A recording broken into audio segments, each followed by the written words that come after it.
people that move to the area, they're really looking for something to do, something environmental. And we think as people live here, whether they're children or adults, they should learn about the environment. If you can't find some kind of educational or fun activity here today, you're not looking very hard, because it's happening here. Get to see one and learn about their dangerous teeth, how they don't want to have them as a pet because they're a wild animal, and certainly not to feed the gator. Right in our backyard. We live about 5 miles up the road from here, and I think it's a great thing for the community to see all the support for the abundant natural resources that we have. A lot of people that grew up here that can't even identify basic plants and animals that are native. And this is a great way for people to learn about the natural environment, the trees, the flora, the fauna, the watersheds, and how it's all connected.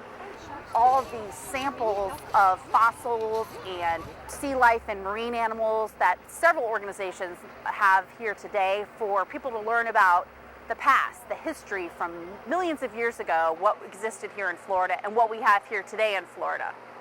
So this is all hands-on, it's really interactive. The kids are able to build a city in their watershed and kind of see what choices are good for the quality of their water and what impact they can have on their water. We try and encourage them and empower them to have a more positive impact on the watershed.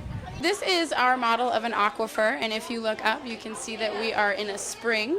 And we talk about how water gets here through percolation, how it exits the aquifer naturally through springs, how we can access the aquifer with our wells, and how important it is to conserve that water.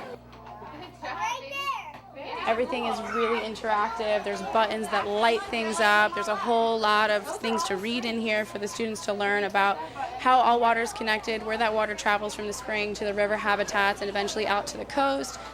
They can touch everything in here. So in their typical classrooms, they're not really used to that. And when we get them in here, we can let them know you can touch everything. So it's all really hands-on, interactive. I love the festival because it's got something for everyone. They've got guided bird walks, wagon rides, touch tanks, pretty much anything you could ask for the Southwest Florida environment. It's a terrific festival.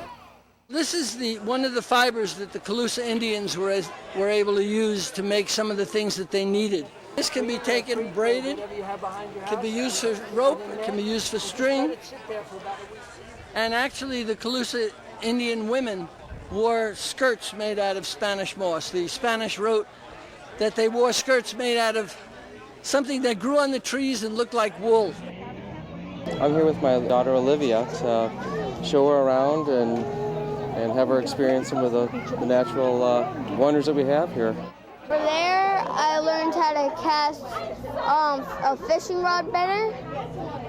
Over there, I learned about fossils. It's fun. It gets people together. It gets the kids out. I love that. Give me a big high five. That's perfect.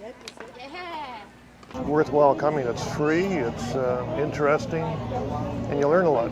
We need volunteers, okay? I hope they learn to respect the natural environment, actually, to realize that there's a lot going on, that there's things that were here long before they were, long before I was, and they need to respect the environment that they live in.